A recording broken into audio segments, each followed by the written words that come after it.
বিভিন্ন গোষ্ঠী এবং শক্তি রাজনীতিতে বিরাট সুযোগ নিয়ে ফেলেছে, পরিস্থিতির সুযোগ নিয়ে ফেলেছে, কাজেও লাগিয়েছে এবং প্রফেসর ইউনূস মুহূর্তেই পরিস্থিতি ম্যানেজ করে ফেলেছেন, সবকিছু ম্যানেজ করে ঠিক করে ফেলেছেন। দর্শক, প্রফেসর ইউনূসের নিজের বক্তব্য, পরাজিত শক্তির ষড়যন্ত্রের লক্ষণ দেখা যাচ্ছে, প্রধান উপদেষ্টা।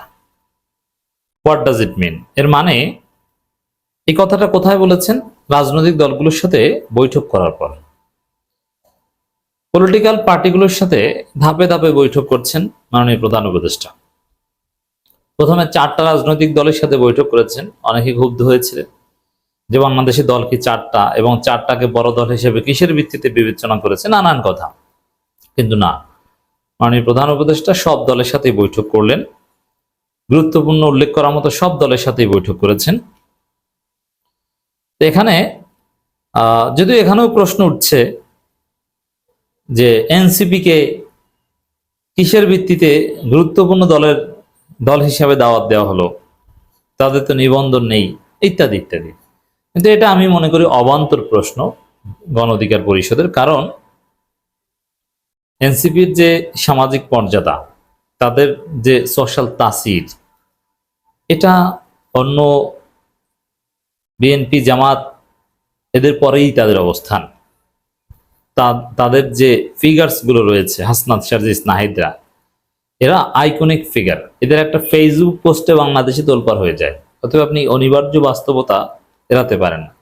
এরা যেহেতু গণ অভ্যুত্থানের ফলে প্রতিষ্ঠিত, গণ অভ্যুত্থানের নেতৃবৃন্দের মাধ্যমে প্রতিষ্ঠিত একটা রাজনৈতিক দল, তারুণ্যভিত্তিক দল, অতএব এই দলকে আপনি ছোট করতে পারবেন না, এটা বলে লাভ নেই। হোয়াট এভার, মাননীয় প্রধান উপদেষ্টা বলছেন পরাজিত শক্তি ষড়যন্ত্রের লক্ষণ দেখা যাচ্ছে।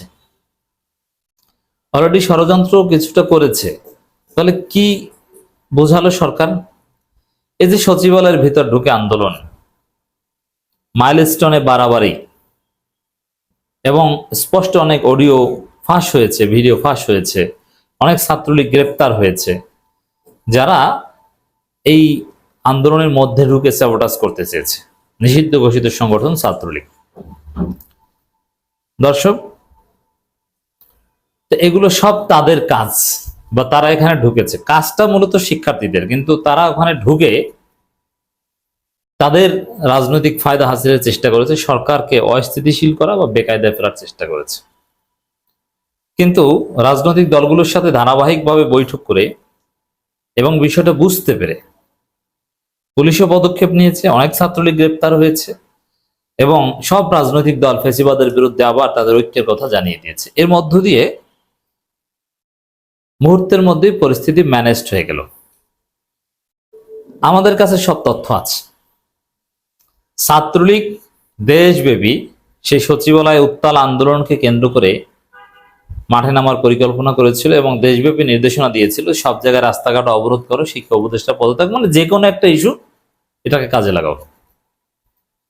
কিন্তু রাতেই তাদের পরিকল্পনা ছিল। কিন্তু সেই রাতেই বিএনপি, জামাত, ইসলামী আন্দোলন বাংলাদেশ, এনসিপির সাথে প্রধান উপদেষ্টার বৈঠক এবং পুলিশের কার্যকর অ্যাকশনের পর এগুলো সব ঠান্ডা হয়ে গেছে।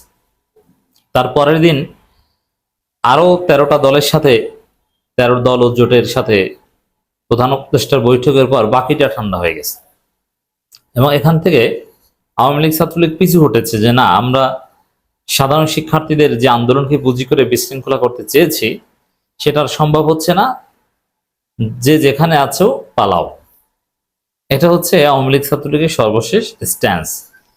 এভাবেই আওয়ামী লীগ, ছাত্রলীগ বাংলাদেশে কোনো দিন কোথাও কোনো ইস্যুকে কেন্দ্র করে দাঁড়াতে পারবে না, তাদেরকে দাঁড়াতে দেওয়া হবে না। দাঁড়াতে গেলেই তাদের হাত পা কোমর ভেঙে দেওয়া হবে। নিষিদ্ধ ঘোষিত সন্ত্রাসী জঙ্গি সংগঠন আওয়ামী লীগ, ছাত্রলীগ।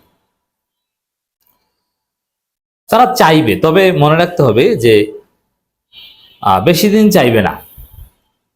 কিছুদিন পর তারা এই চেষ্টাই করবে না, আরো 1-2 বছর এই চেষ্টা করবে। 1-2 বছর পর দেখবেন যে একদম হোপলেস হয়ে যাবে, যে না, আর কখনো আওয়ামী লীগ বাংলাদেশে আসবে না। যখন দেখবেন যে ট্রাইব্যুনালে কয়েকটা মামলা রায় হয়েছে, হাসিনা এমনি ন্যাচারালি শেষ, হাসিনা আর ঘুরে দাঁড়ানোর কোনো সম্ভাবনা, বয়স, বাস্তবতা কিছুই নেই। এটা একটা দিক। আর দ্বিতীয় হচ্ছে, আওয়ামী লীগের শীর্ষ নেতাদের অনেকেই যাবজ্জীবন দণ্ডে দণ্ডিত হবেন, 10 বছর, 12 বছর। কেউ ফাঁসির আসামিতে পরিণত হবেন, কেউ ফাঁসির কাস্টে ঝুলবেন। বিশেষ করে আনিসুল হকের ফাঁসি হতে পারে সরাসরি। এরপরে আওয়ামী লীগ পুরোপুরি হতাশ হয়ে যাবে যে না, আর কখনো আমাদের পক্ষে ফিরে আসা সম্ভব নয়, শেষ, ছেড়ে দিলাম। আর ছাত্রলীগ বা অন্যান্য এগুলো কালের বিবর্তনে বিভিন্ন রাজনৈতিক দলের পরিকল্পনায় বিভিন্ন দলে যোগদান করবে। যেমন একটা অংশ যোগদান করবে এনসিপিতে। এনসিপিতেই আওয়ামী লীগের সিংহভাগ যোগদান করবে বলে আমি বিশ্বাস করি। যারা ধর্মীয় চেতনা লালন করেন তারা জামাত ইসলামীতে যোগদান করবেন, কেউ চরমোনাই পীরের মুরিদ হবেন, কেউ বিএনপি করবেন। বিশেষ করে যারা চাঁদাবাজি করতে চান, আগের মতো লুটপাট করতে চান, তারা বিএনপি করবে। যদিও বিএনপি শেষ হয়ে যাবে ওই চাঁদাবাজি লুটপাট চালিয়ে যেতে গেলে, পারবে না। এই হচ্ছে বাস্তবতা। তো এখন এই যে দেখছেন যে মাঝে মাঝে আওয়ামী লীগ একটু নাড়াচাড়া দিয়ে ওঠে, আর প্রফেসর ইউনূস সবাইকে ডেকে মুহূর্তের মধ্যে সবকিছু ম্যানেজ করে ফেলেন, এটাই বেশি দিন লাগবে না। এক পর্যায়ে ওরা আর মাঠে নামার চেষ্টাই করবে না। জুলাইয়ের গণঅভ্যুত্থানে পরাজিত শক্তির নানা ষড়যন্ত্র লক্ষণ দেখা যাচ্ছে বলে মন্তব্য করেছেন প্রধান উপদেষ্টা ডক্টর মোহাম্মদ ইউনূস। তিনি বলছেন, মতপার্থক্য, প্রতিদ্বন্দ্বিতা থাকলেও ফেসিবাদের বিরুদ্ধে রাজনৈতিক দলগুলোর ঐক্যকে আরো দৃশ্যমান করা দরকার, তা না হলে এটাকে তারা সুযোগ মনে করছে। হ্যাঁ, রাইট। বিএনপি জামাতের মধ্যে তো প্রচন্ড ফাটাফাটি চলছে, কিন্তু তারপরও আওয়ামী লীগের বিরুদ্ধে কিভাবে পাশাপাশি ডাক্তার তাহের, হামিদুর রহমান আজাদ, মির্জা ফখরুল এবং আমির খসরু মাহমুদ চৌধুরী দাঁড়ালেন, দেখলেন না? মানে এই জায়গাটা ঠিক আছে। এক বিজ্ঞপ্তিতে তথ্য জানিয়েছেন প্রধান উপদেষ্টা প্রেস উইং।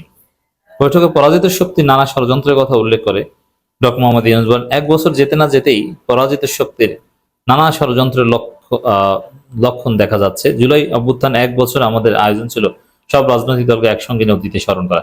এখন মনে করতে পারেন যে 1 বছর যেতে না যেতে এত কিছু, তাহলে সামনে কি যেন হয় না। এই 1 বছরের বা প্রথম 1-1.5 বছরেই যা করা করবে, তারপরে কয়েকটা রায় হলে আওয়ামী লীগ এমনিতে নিষিদ্ধ। তারপরে দেখবেন যে আগামী নির্বাচন হলে ওই দলে দলে আওয়ামী লীগ অন্য দলে যোগদান করবে, এমনিতেই এদের লাফালাফি বন্ধ হয়ে যাবে, এরা লোকই পাবে না। কিছু মামলা রায় হোক, আর শুধু ট্রাইব্যুনালের রায় হবে না, এই যে থানায় থানায় শত শত মামলা হয়েছে, এগুলো বিচারে উঠবে, এগুলোর চার্জশিট দেওয়ার প্রক্রিয়া চলছে। এরপরে দেখবেন এদের সব লম্ফজম্প একদম ঠান্ডা হয়ে গেছে।